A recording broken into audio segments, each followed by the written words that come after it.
Hey, good morning to you, Rico. It's Good what, morning. 6:30 a.m. for you? How comes you're up so early? Yes. You already know I got to grind. So early work gets the worm. That's what people always told me. Fair, fair. When did you wake up? Like six.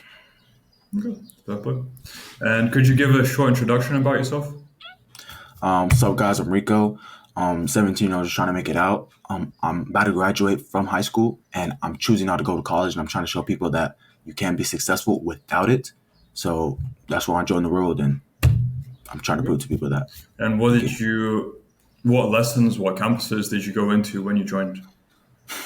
When I first joined, I only joined like about 7 months ago. So when I first joined, I was like, oh, what am I gonna do? So I joined the copywriting, but I was learning a bunch of the lessons that Andrew Tate teaches, the 100 lessons that he has inside there. But I joined copywriting. I like Andrew, the copywriter professor. I like his daily lessons. They basically taught me how to answer. He basically taught me how to ask concise questions because I used to just like spit question, question, question. But he taught me, oh, like try to answer yourself, and then try to get like straight to the point, and then say what you've tried, so the professor can get all the context and give you the best answer. So I joined that campus first, and then I was like, I wasn't taking it serious. I had other stuff going on. I was trying to build up my own brand as well. And then the marketing bootcamp opened up, and then I was like, oh, that's pretty cool. But what they were teaching, I applied that to my own brand, and then everything else just started going up from there. So that's my journey. Okay, so marketing bootcamp, copywriting bootcamp, any other campuses? And then now the new one, the content creation campus, I'm really liking that one. It's like more catered towards me and building up your own personal brand. So I really like that one as well. And it's still in infantry, but it's already so much value. I Okay, can't so wait to out see what of else. the three campuses, copywriting, marketing, UGC, which one brought you income?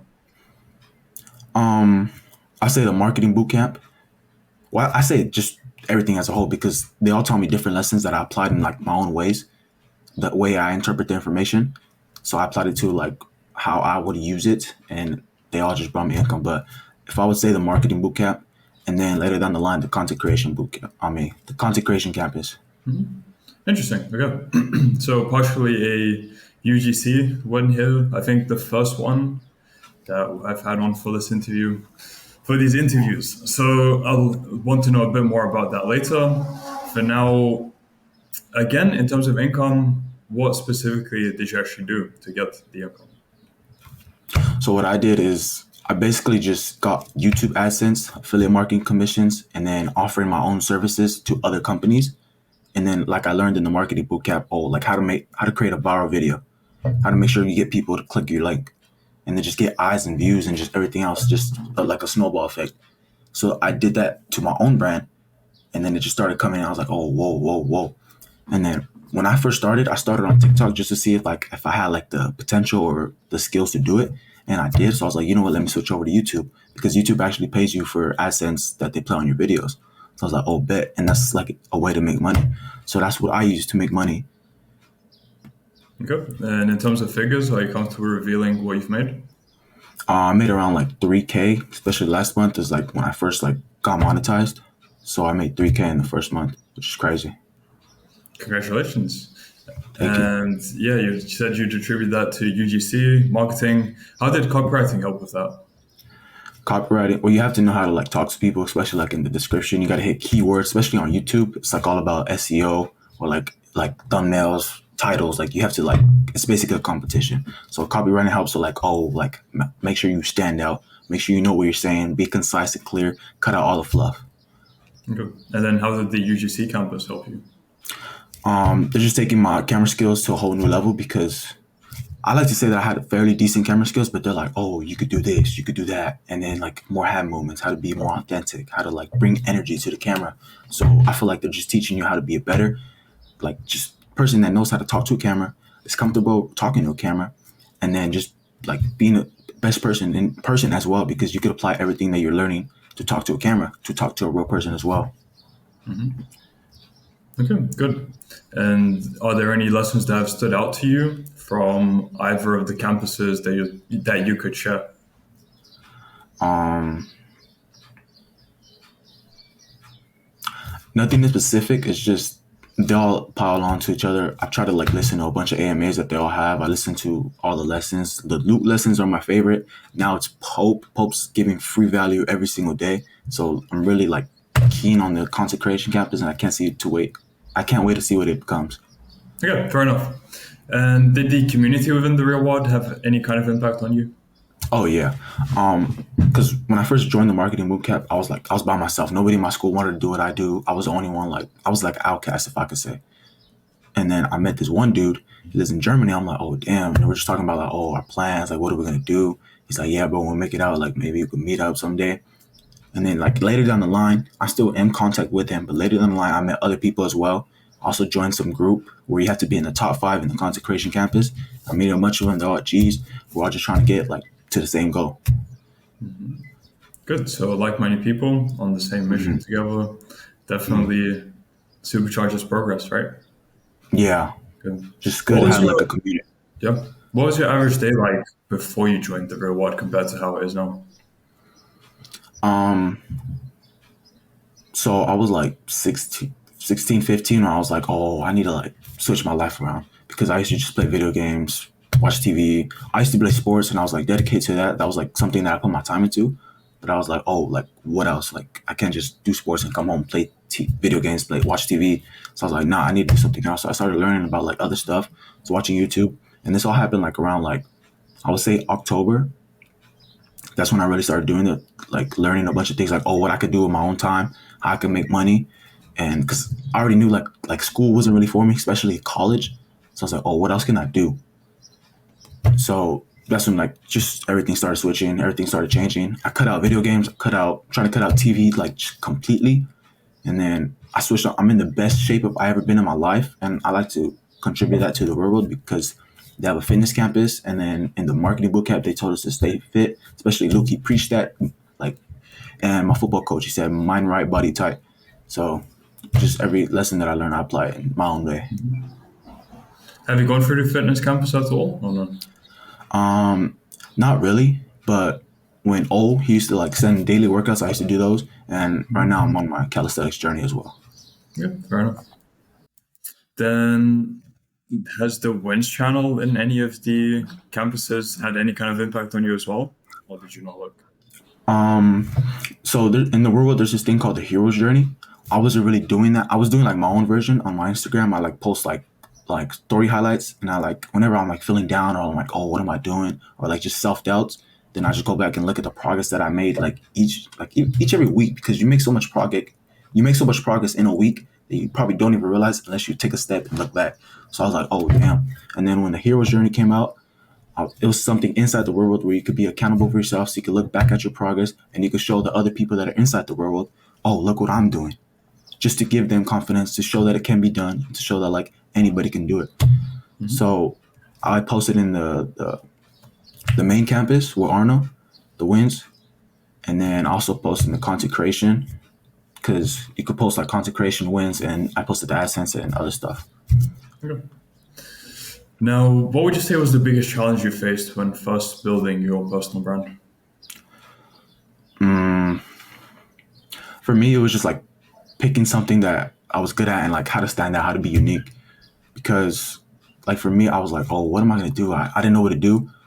And then I knew that I wanted my own brand and I want to build something that's like what I stand for.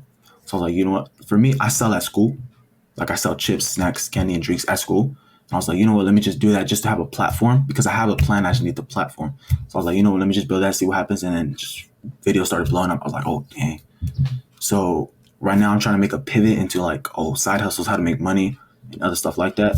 But the biggest challenge is standing out, being unique, and just building your audience. Yeah. And where do you see this heading for you in around 6 months to 1 year? What plans do you have? See, that's a hard question because a lot happens in so little time.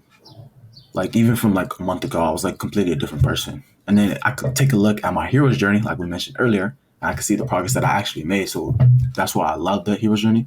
But so I like to take it like week by week and month by month. So 6 months, I honestly don't know, but I know every single day I'm gonna get one day better.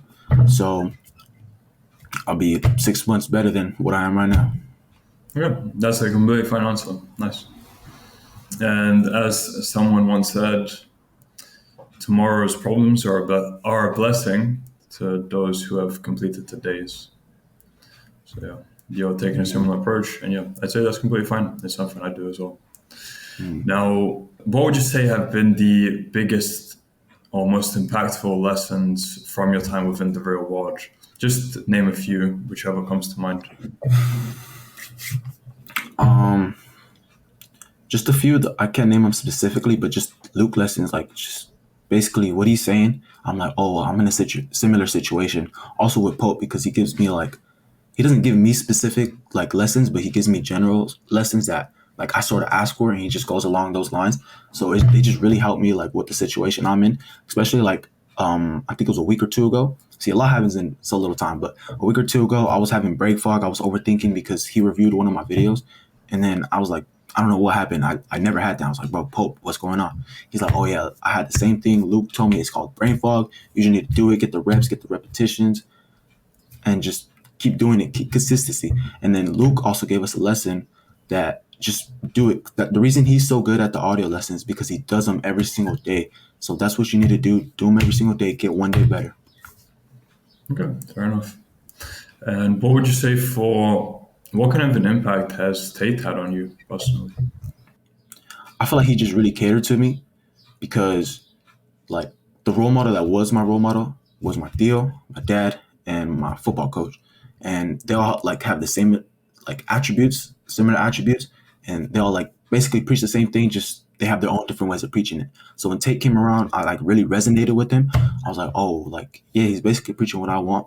Like be fit, be strong, be rich, be successful. Make sure you're taking care of everybody that you love. So I was like, oh yeah, that's fire. And then he kind of persuaded me to like want to be better and strive for something that like I could build and call my own. So he had a positive impact on me. Okay. And are you comfortable revealing what country you're in? Yeah, the USA. Yes, okay. So 3K for a 17-year-old in USA because of the real world, I mean, seems to be a good path you're heading on. It's not Yeah, life-changing money, but I mean, for a 17-year-old, it's definitely something. yeah. So what do you plan on doing with the money you're making? Right now, I'm gonna reinvest it into myself, and I've been reinvesting into myself. Like I bought a camera, I bought lights, I bought a new phone, and then I plan to upgrade my computer because it keeps crashing because I'm trying to do so many things. And then later down the line, I want to buy like a laptop and other stuff like that, and possibly even like a car. And then what like the main goal that I have is just to help my family out with the house because we don't know our housing situation right now. So that's what I'm trying to do. So good. I mean, yeah, reinvesting into yourself, and then once things scale, helping your family, completely noble and humble, if that's the right word, goals. So good to hear that. And going back a bit, what was your expectation when you first heard about the real world, or maybe it was Hustlers University at the time? And what did you think when you were joining? Was it up to your expectations? Was it different? Um, when I first heard of the real world, or When you decided to join, what expectations you had? Has it been different from those expectations? I say exceeded my expectations because I had like, oh, it's just gonna be like a little thing where you like learn how to make money, but who knows, like, because I didn't know I wasn't in it. And then once I joined, I was like, oh, like what's all this? Like there were so many things coming, so much information that you get just for $50 a month. I'm like, that thing. I was low key a little overwhelmed with all the information that there was. So I was like, oh, let me like do it later and push it to the side. So that's like when it like kind of slowed off. But then I was like, you know what, let me get back into it. And I joined it. I was like, oh yeah. I started just going like dug my head deep and started taking in all the information. And I could say it exceeded my standards, and it still is exceeding my standards and my expectations because it's constantly growing. And they're not really raising the price. I low key think it should be way more than it is, but they're keeping it at $50 and it's totally worth it. Okay, and then I think that can transition to for people who are skeptical about joining the real world, maybe they're considering it, but they think it might be a scam. What advice would you have to them? I can't remember the exact quote, but if someone they said something along these lines of like, "Oh, if you ever like thinking about jumping, just jump because you never know what's on the other side." So I say if you're thinking about doing it, then might as well do it. It's $50. Like what do you really have to lose? Like $50 is not that much, especially like if you're inside the USA like me. But if you're outside the USA and you could get that, then I say invest in yourself because you're your biggest asset. So invest in yourself and make sure you could like just unlock these type of things because there's so much like knowledge that's out there. And in the world, they gave you like a plan and a structure, so much help, so much credibility, and just everything else. They want to make sure that you're successful because it'll boost their brand and their credibility as well. So I don't really see nothing to lose. Yeah, good points. And that is all my questions for you, Rico. So for people who want to find out more about you or contact you, where can they do so? My YouTube is Rico_Rixo, RICO RIXO, and then Instagram's the same, TikTok's the same, and I'm gonna be grinding that. And you can see me inside the world as well. That's my same username. Good. Well, I'll add those to the description of the video. And Rico, thank you for your time. I look forward to doing a follow-up with you in future to document how everything is scaled for you. Because if you're saying in a month, the amount of change you've seen, then imagine in 3 months where you'll be. So Yeah, I'm excited for that. that's And great. until I can't then, wait. I wish you all the best. Appreciate it, bro. You too.